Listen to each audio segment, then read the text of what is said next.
Paramashivoham.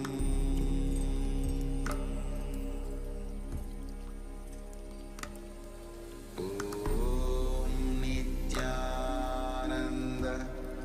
Paramashivoham.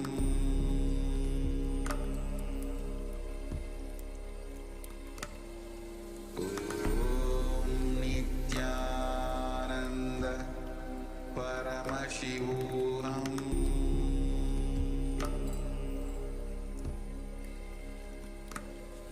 Om Nithyananda Paramashivoham.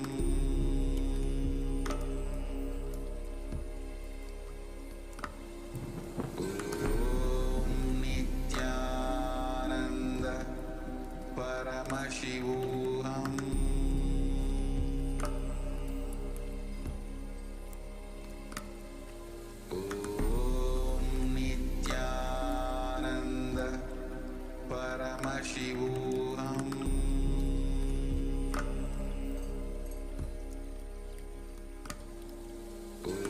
Om Nithyananda Paramashivoham.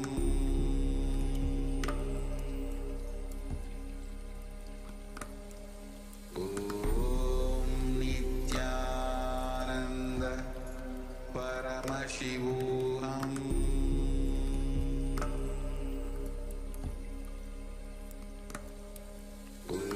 Om Nithyananda Paramashivoham.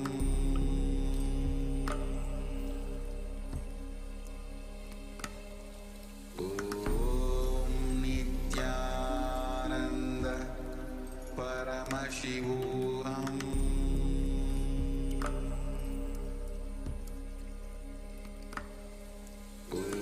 Om Nithyananda Paramashivoham.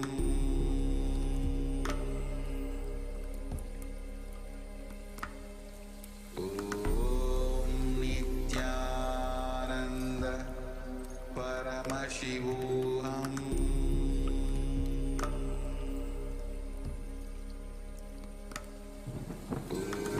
Om Nithyananda Paramashivoham.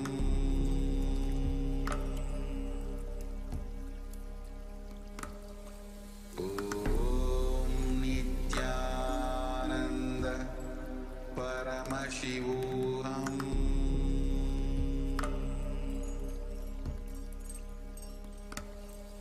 Om Nithyananda Paramashivoham.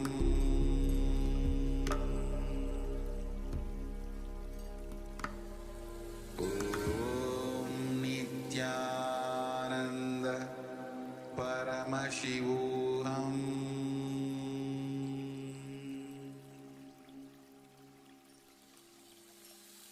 I bless you all. Let you all open all your three eyes.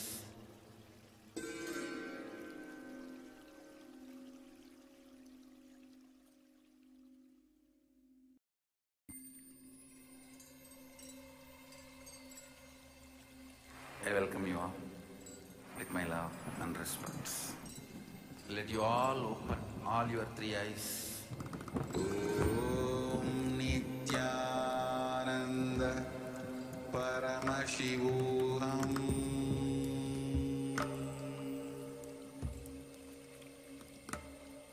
Om Nithyananda Paramashivoham.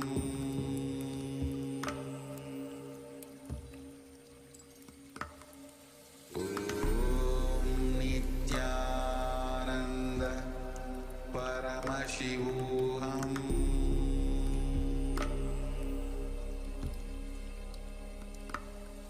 Om Nithyananda Paramashivoham.